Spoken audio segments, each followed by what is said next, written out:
Hey, welcome back. This is part 3 of my tarot collection. This is all of the historic tarots, reproductions and restorations, basically everything post Rider-Waite-Smith. Okay, let's start things off with one of the oldest tarots in existence. This is the Visconti Sforza, the Piermont-Morgan. And this dates from about 1450 or so. This is the golden version from Lo Scarabeo with the beautiful gold foil. You can see here the Hermit is more like Father Time in a lot of older decks, really old decks. Also, there is another Visconti tarot called the Visconti di Madrone or the Carriel Visconti that I am trying desperately to get my hands on. That is actually maybe not much earlier, but a little bit older than this deck. That's the Tower. Love the Tower in this deck. Yeah, so hopefully I'll be able to get my hands on that for not a shit ton of money like I see them going for all the time online. The cool thing about that deck, however, not this one. This is a regular 78 card deck. But that one has about 6 extra court cards, I think it is. Yeah, there are 2 versions of each page in each suit and 2 versions of every knight. And that is 1 male and 1 female. How cool is that? It's such an old deck. I'll stop talking about another deck now. Here's the moon. That is the Visconti Sforza. Also, this little guy next to it is just a mini version of the same deck. It doesn't have the gold foil, but it is, yeah, the same thing.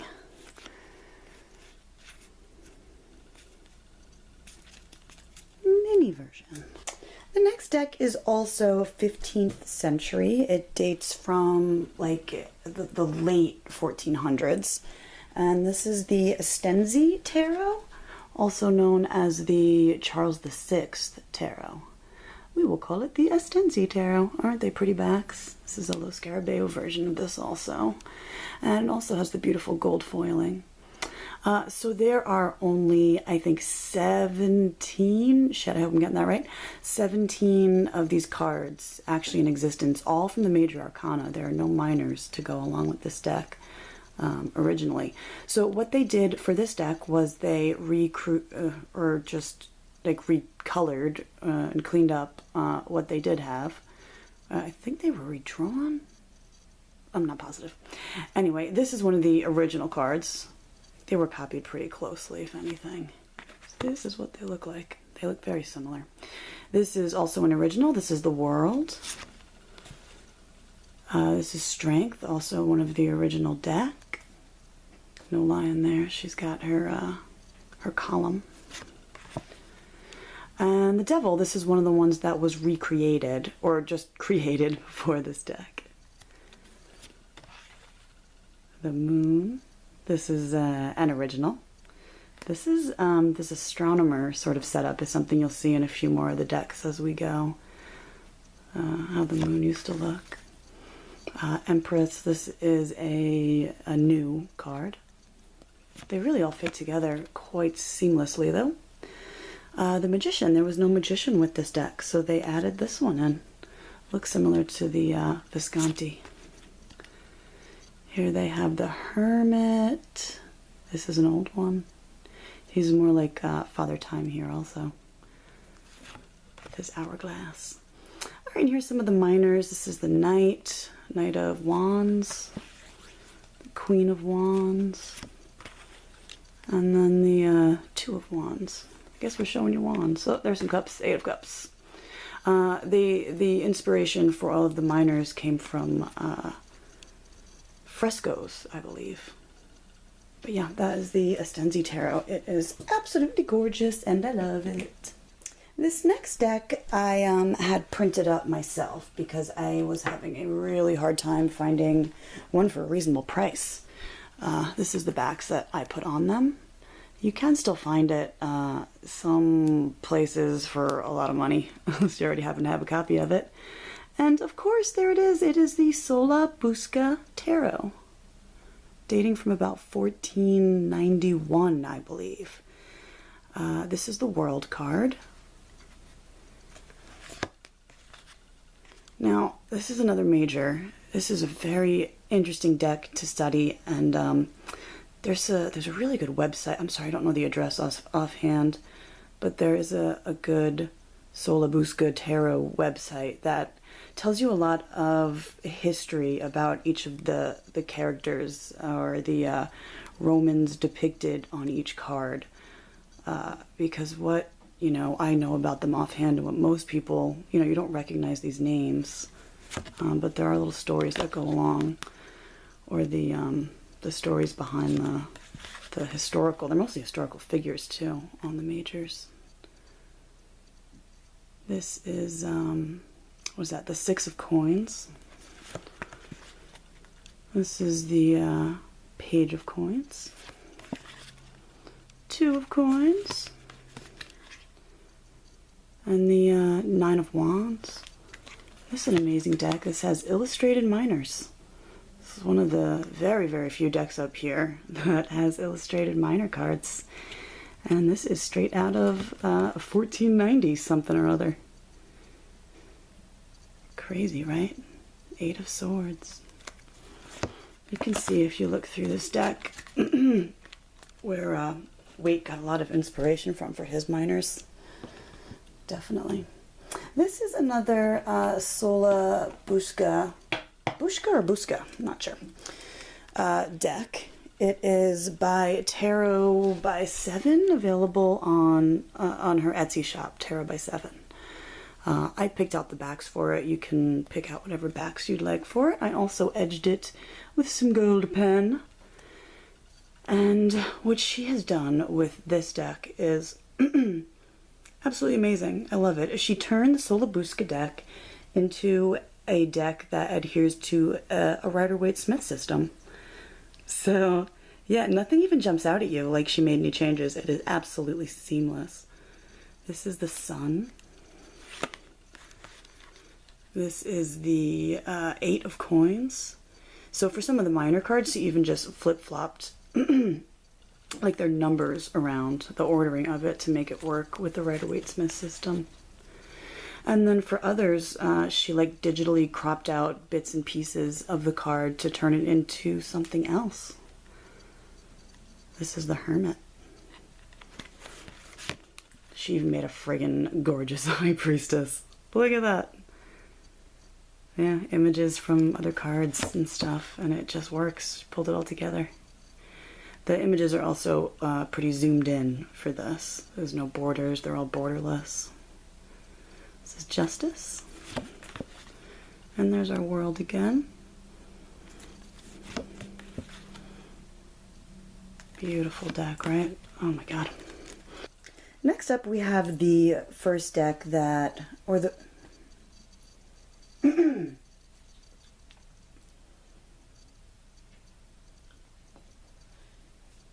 Next up we have the first deck where things start to look more Marseille. This is another deck that I printed myself, but you can do the same thing, I swear. I picked out pretty bird backs for it. Anyway, it is known as the Catelin Geofroy Tarot. There are only, I want to say 12, sorry, I'm pulling some of these dates and numbers like off the top of my head. I think 12 of the surviving major arcana cards and a few of the minors. But this is an utterly fascinating little piece of tarot history.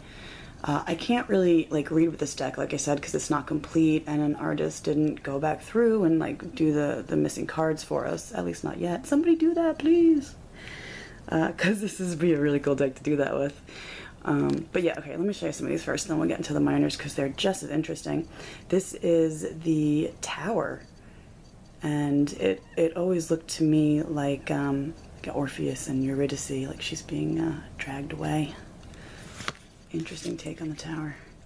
Very old. This deck, by the way, I didn't give you a date. I want to say 1557. Yeah, 1557, Catelin Geofroy. That was Judgment. This is the Chariot. Look at the artwork. Absolutely gorgeous. Okay, so here's where things get freaky. Now, the minors that I have printed up here are not the ones that go with that tarot deck. They look almost like 99% identical to it though. But the ones I printed up are from a deck called the Virgil Solis, dating from just a few years before the Geofroy, like 1554, I want to say. 5, 6, 7, yeah, just a few years before I believe they came out. So that I could have a complete version, but honestly they really look almost identical. So this is an interesting deck too because the suits are completely different. This is this is lions, 2 of lions. This is the 8 of parrots. That's right, you're hearing me right. This is the 4 of monkeys. This deck exists. This is the 6 of peacocks. So friggin' cool. And there are court cards. There's only 3. You have your queen, your king, and your jack. This is the jack of monkeys. This is the king of peacocks, queen of parrots, and the queen of lions. The queens all ride side saddle, so you can tell the difference pretty easily. Yeah. And next up we have the Jaques Vieville tarot. Sorry if I'm butchering French, guys. And this dates from mid-1600s. I think most people say it's like circa 1650 or so. And there's a lot of really interesting things going on in this Marseille deck. All of these are very readable, by the way, guys. Except for that, you know, Geofroy that I printed myself, because it's not complete. But you can totally read with all these decks. That is the Fool. Oh, this is the Chariot. Look at the faces on the horses. How neat is that? Horses, sphinxes, whatever they are. This is the Hanged Man. And I am not holding that upside down, by the way. Not at all. That is how this deck was originally printed. Look at his hands, really long fingers. There's also no titles on these cards. The numbering, I think, is a little different too. This is the Tower, and it's a tree, and you have like a shepherd leading his flock, it looks like. The Devil in like side view of the Devil. He's also got that old Marseille thing with the face on his belly. Got the face on his kneecaps too. And the Magician. And if that looks funny to you, like he's sort of facing the wrong direction, he sort of is. A lot of these cards, or most of this deck, was printed sort of in reverse or backwards, having something to do with you know, the engravers using sheets that were reversed or some such craziness. You know, see, she's sort of facing the opposite direction. Normally she'd be facing the other way. Okay, I could go on and on. I'm gonna stop. Jaques Vieville, Tarot de Marseille. Oh, just so you guys know, I am missing one of my decks right now. I have it lent out to a friend. It is the Tarot de Paris, the Parisian Marseille. If I get it back before I post the video, I'll do a little add-on or something to the video. But it would sort of reside right there in the timeline of tarots. If I didn't film this video now, I never would have had time to do it. Okay guys, real quick, I did get my deck back from my friend in time to throw this little video into the bigger video. So yeah, this is the Tarot de Paris, the Tarot of Paris, and it is thus named because of that. What it says here, I'm not going to try and pronounce it in French because that might make people cry. It says basically made in Paris by, and then there's nothing there. And it hasn't been rubbed off or lost with age or anything. It was just never placed there by the, what would you call him, the master card maker, or, you know, the engraver. And this actually appears a few times on a few cards throughout the deck, just like that. Very interesting. So speaking of age, this tarot deck was made sometime between 1600 and 1650, and it actually is basically the oldest complete tarot deck that we have today. And man, it's a doozy. Oh, good Lord, you guys are going to freak if you've never seen this deck before. It is just so incredibly different from any Marseille you've ever seen in your life. It does have a few things in common with the Geofroy that I think I just showed you, and the Vieville, the Jaques Vieville tarot coming up. This is the world, and it obviously looks very different, but it does still have like the 4 cherubim. They're all down there.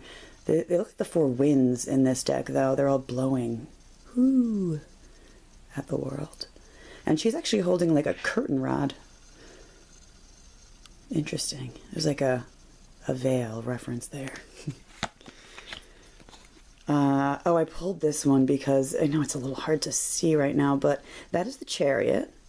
These are all named and numbered. And it is being drawn by, well, I always thought they were swans, but they might be geese. Isn't that interesting? Oh, they're so beautiful. Oh my God, this is Justice, and she is 2-headed. Can you see that? She is looking both directions and blindfolded. You see that with a lot of like modern tarot decks. Everyone decided to blindfold Justice for some reason, but she really isn't very often, and not in Marseille decks anyway, or in older decks. Okay, so this is, if you're looking at this card going, what the fuck is that? You are not alone. Keep looking. The image, what it is, might show up after you stare at it for a little while. But this is actually, well, it's our tower card. In this deck, it translates as Lightning, it's titled. It's still number 16. So, okay, let's see what you've made out so far. There's this dude down here, like, hiding from lightning or whatever, maybe. There is this little guy up here sitting on something. I'll show you in a sec. He looks like an elf. There is a figure over here with an animal head or a mask on, and he's beating a drum. And then you can sort of make out all these flames, right? It certainly doesn't look like a tower. But anyway, let me show you. These are teeth. This is a lower jaw. This is an eye. This is an upper jaw. That's a nose. And that's the round of his head. This little dude up here is like riding on his snout. And basically it's like a beast breathing fire. Can you see it now? It took me a while too. Oh my God, I could just show you these all day. I'm just going to do a few more so we can get back to the collection. That is the sun, and it's this woman looking at a monkey looking into a mirror at himself. Oh my God, we could go on and on. Oh, this is a very interesting one. Okay, clearly the death card, right? What is that? It's named. Folks, death is named here. So cool. I think it was just a superstition is why they sort of started not naming death. But that's what you always hear, right? The fool unnumbered. I mean, the fool unnumbered, death unnamed. Oh, I pulled this one out. This is an ace, the ace of, what, swords? Ace of swords, because it has a unicorn. The aces are so cool in this deck. Oh, here's another ace. This is like a stag. Ace of cups. Oh, I pulled this guy because I thought it was so interesting how some of the figures in this deck, mostly in the court cards, or maybe only in the court cards, they're facing the other way. Like this is, he's you can see his face a little bit, but it's just in the side. This one, you cannot see his face at all. This is the Knight of Swords. Look at that. He's just facing away from the card. So neat. Let's see. Page of Cups. It's hard to read through the camera, sorry. Yeah, Page of Cups, and him too. You see his back. I just thought that was so neat. Oh, this was really cool too. I know a lot of people have a hard time differentiating in their Marseille decks between the wands and the swords. Just so you know, the swords are bent and the wands are always straight. But in this deck, not hard at all. These are the wands. They're like natural looking sticks. And then these are the swords. Very easy to tell what's going on. Okay, I'm going to stop there. Oh, that's the moon. Okay, I'm going to do a whole video on this deck, I swear. Okay, thanks guys. Back to it. Anyway, up next is the Jean Noblet. Yes, the Jean Noblet. And this is a deck by Jean-Claude Flournoy. So sorry if I'm mispronouncing that. Anyway, this is a beautiful restoration as opposed to the reproduction in the Vieville. This is the Fool. Very cat-like instead of a dog. Isn't that neat? Some really cool things with this deck too. I love his tongue is out. Death is named. It's official, folks. It is death. It's a death card. That's pretty cool. This deck, by the way, also dates from about the same time as the Vieville, about 1650. Just as old. Here is how the devil normally looks. He's got his face there instead of the sideways, you know, walking by as he was in the other deck.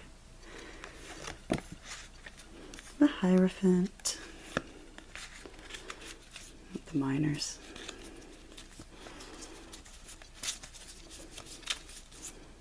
Wands. Cool. That is the Noblet. Next up, we have the first Minchiate tarot we're going to go over, or you're going to see. This is the Minchiate Etruria, or the Minchiate Fiorentine Etruria tarot. That is the Hermit, aka Old Man Time, Father Time. This is a photographic reproduction of this deck. Minchiates are 97 card decks. They have some things added, and they're missing a High Priestess also. But they do have 12 cards for each side in the zodiac, the 4 elements, and the 4 virtues added in also. I'll do a whole video on how I read with my Minchiate cards. It's really fun. I do replace some stuff and mess around with the deck a little bit, but pretty much I use most of the whole deck. That was Pisces. This is Taurus. These are the zodiacal cards, or a few of them. This is Leo. And oh, I included this one here. Just, can you see that? This is the 4 of coins, and there's like a dude sitting on an elephant. Such a beautiful deck. Los Scarabeo did a great job with this one. I actually like that they're a lot smaller in size too, because it's such a thick deck with so many cards. It fits pretty well in your hand. There's a monkey in that one. This is the Sun. Oh yeah, all the knights in this deck are sort of like chimeras. They're half man and half animal. Oh, this is one of the elemental cards. This is air. Temperance. Oh, this is neat about this deck too. The pages in the feminine suits, in the suit of cups and the suit of what's the other one? Pentacles, or coins, or discs, or whatever. The pages in those suits are female, and they're male in the other suits. Yeah, so that was the Page of Cups, and this is the Queen of Wands. She's seated. Ace of Cups. But yeah, that ought to do it. I did edge the side of that to make it look a little bit older instead of having it pure white. Minchiate Etruria. Next up, we have a reproduction dating from the 1730s, 1736 to be exact. There we go. This is the Francois Chosson, Marseille. This is the deck that all other Marseille decks are based on, pretty much. The famous Nicolas Convert was based on this deck. It's I believe it's like the second oldest Type 2 Marseille. The Pierre Madinay being sort of the first one that sort of fell in line with, you know, what we commonly associate with our Marseille decks now. So I was so happy to get this one in my collection. Oh, I love it. It's very neat, you know. Beautiful. These are all woodcuts. 3 of Cups, a Tower, Francois Chosson. Next up is the Camoin Jodorowsky Tarot de Marseille. These are the backs. It's actually a purple color. I don't know if you can see that. Now, what they did was they set out to restore the Marseille deck, the Marseille Tarot, to its original complete form. You know, complete with all its esoterica and all its symbolism intact. So they they drew from, or they took from, a lot of different Marseille decks. This is not a restoration of one specific deck. It looks to me like they drew most heavily from the Convert deck, which dates from about 1760. So that's why I put it in there in my timeline, where the Convert deck would go if I had it. This is one of my favorite Marseille decks, though. This is probably like top 5 all-time favorite tarot decks. I love this deck, and I love Jodorowsky's book too, The Way of Tarot. I love it so much I forgot the name. Yeah, something like that. Anyway, that is Justice. This is something you don't see in the Convert deck, the devil's face in the belly of the devil. You know, there are quite a few differences. They took from a few different sources. This is one of the things he talks about that that was restored that you couldn't really see in other Marseille decks, though.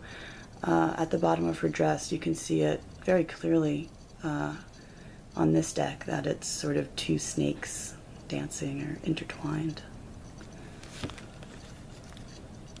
It's crisp, it's clear, it's beautiful, very easy to read Marseille deck.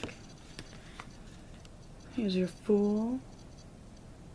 This deck just brings me back to so when I first got into Marseille, this was like the deck that I learned with. Love.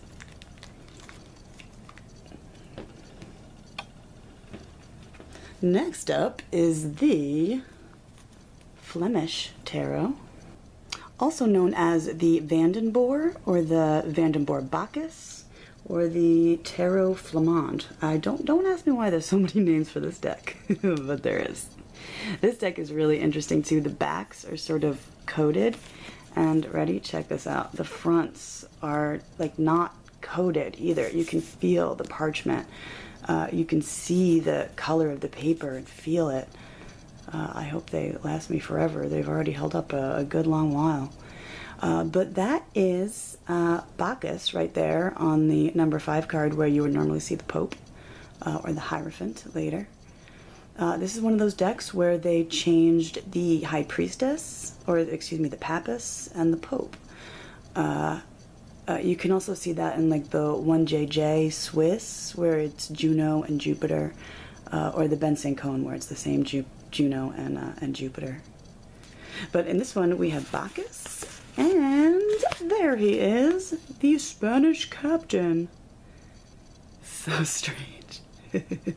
First of all, can I just say, I love how, to keep from like offending churchgoers, they put like the image of a pagan god instead of the Pope.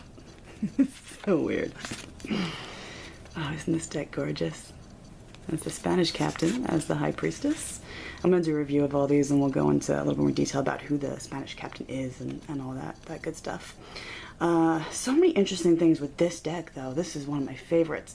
This is the Tower, and it's called, I'm not even going to try and say it, but it means thunder.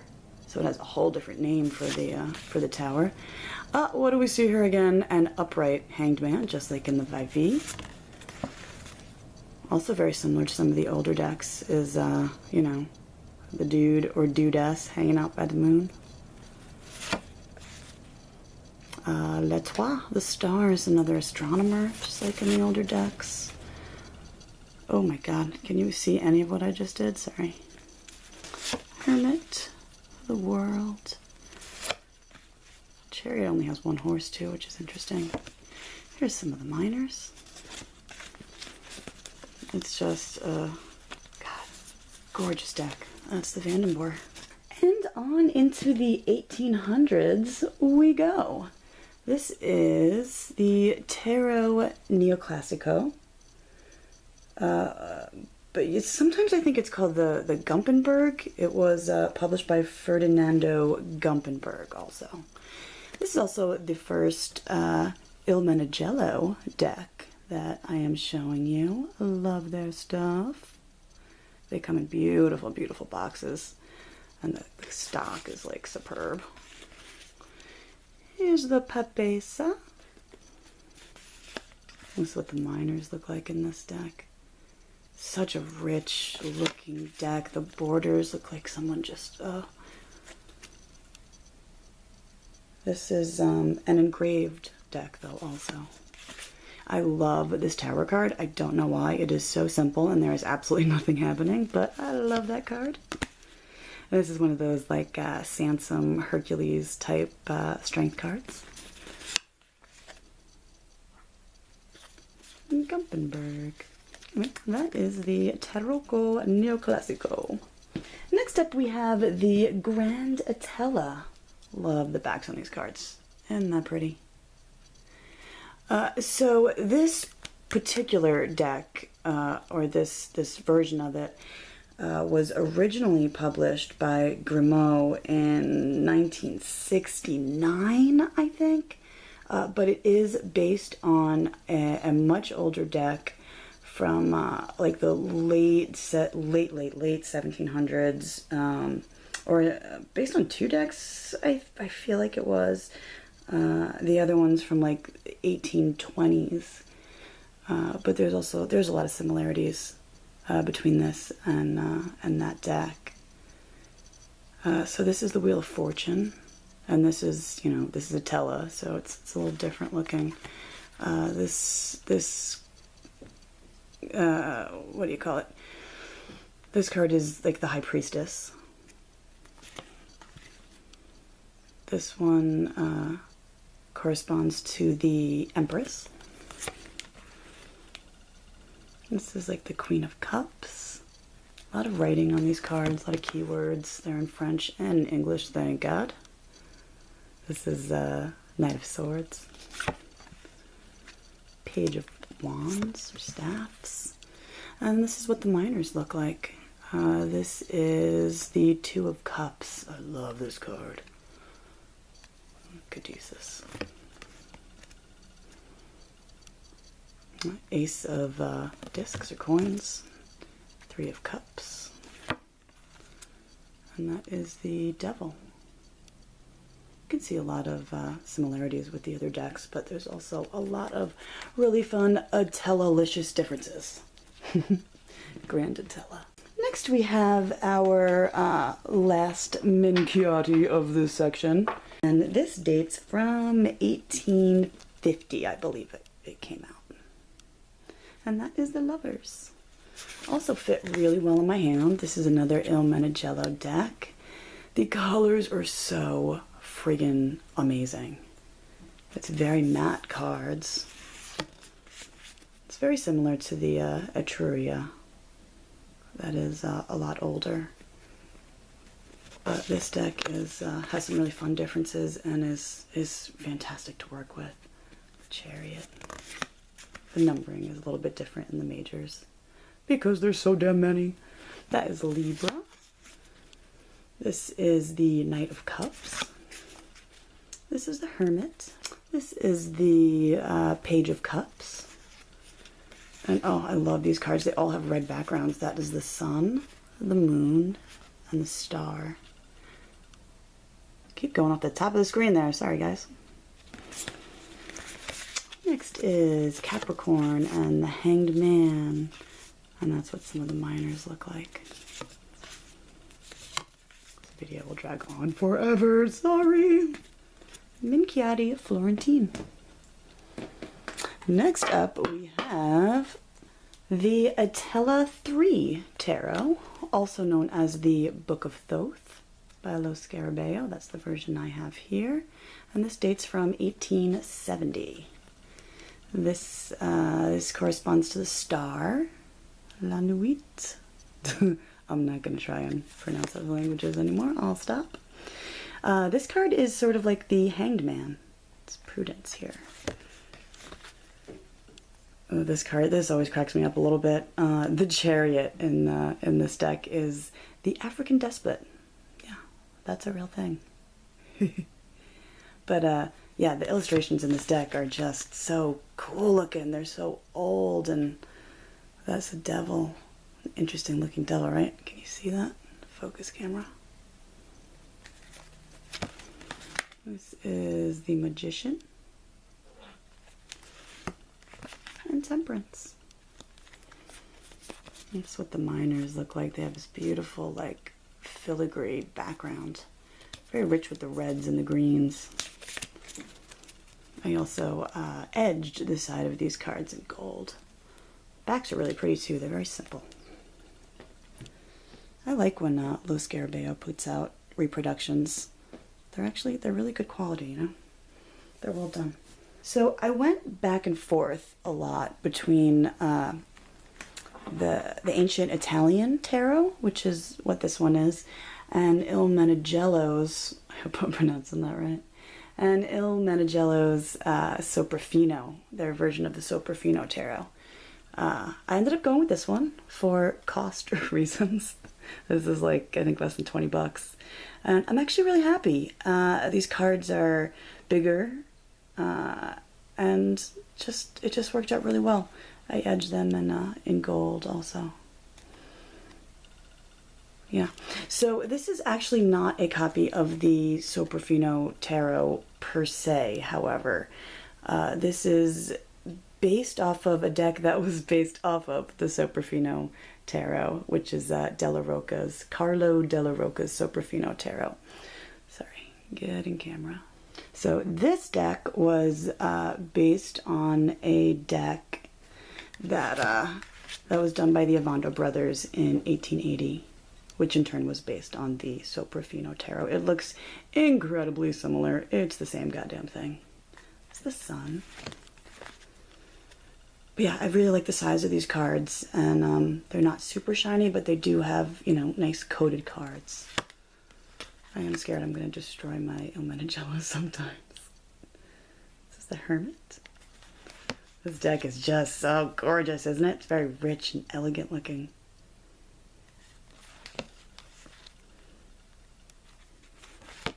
And here's what the miners look like.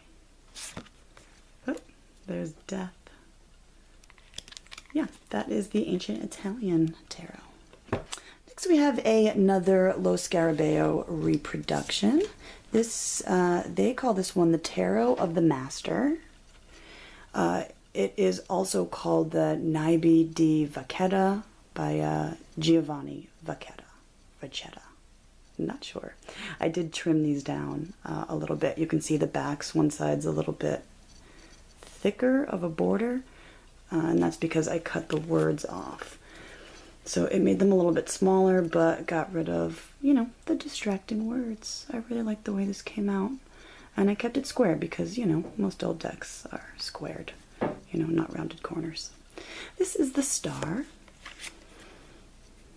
I really like the Strength card. I think it's interesting. She has the, like, a column and the lion. Usually it's just one or the other. This deck also, when it was originally published, was not colored. So every version that you see of this deck that is colored was done so later. That is the Ace of Cups. There's a little monkey. What they did though when they colored it is really interesting. It looks aged places. It's a really well done deck. Seven of Wands. 10 of coins, and that's the Queen of Wands. She's standing, which is kind of interesting about this deck. Something different. Yeah, Naibi di Vacchetta. Just call it the Tarot of the Master. Done. Next up we have another absolute all-time favorite of mine, and it's not even necessarily this version of the deck, but just the Oswald Wirth tarot in general. This is a version that is a complete 78 card deck. Oswald Wirth did only do like the 22 major arcana, but it is nice to have this deck that is complete, so you can work with it. This is his Papese, his High Priestess. And I do, of course, agree with his Hebrew letter correspondences. He follows in the line of the French school, which he sort of helped start. Wirth originally published his drawings in 1889. Now that was the images that were published in Pappus's book, The Tarot of the Bohemians. Oswald Wirth did go back and redraw the deck. And I'll show you what those cards look like when they were redrawn in the next deck here. But those weren't released until like 1920s, I think, like 1927 or something. Here's the World. Don't you just love his cards? Oh, his Devil was was the first to sort of look like a Baphomet. It was the first to have a goat's head and the first to do this, the alchemical tattoos there, like the Salve et Coagula, to separate and to come together. Or also meaning you have to break something down before you can build it up. I always like that. Here's his Strength card. Love that. The line is so detailed. And then you have your minors that look like this. He's got actual swords and wands. Here's a court card. Shouldn't say he. These were all added after. He didn't do any of these, Oswald Wirth. But they kind of fit in, and they fit in well. There is his Wheel of Fortune, though. That is the Oswald Wirth. I did edge that also in gold. So yeah, I am like really obsessed with Oswald Wirth and his tarot deck. His images also accompanied one of my all-time favorite books on the tarot, Elizabeth Hayes's The Wisdom of the Tarot. So when I see these images, I'm instantly drawn back to, you know, when you read like a favorite book for the first time and you're just kind of blown away. That's how I feel with these cards. So this is another Oswald Wirth, and I know, isn't that a little weird? There's like this rainbow preschool glitter background to it. If you ignore that, these cards are friggin' fantastic. This is the latest addition to my tarot collection, by the way. I just got these cards. They just came out by Lo Scarabeo. And I knew they were going to have gold foil, but it actually looks like glitter all over the backs of the cards, so I am a little disappointed. I'm still going to have to hunt around for this version of the Oswald Wirth tarot. That doesn't look like a 2-year-old put glitter all over the cards.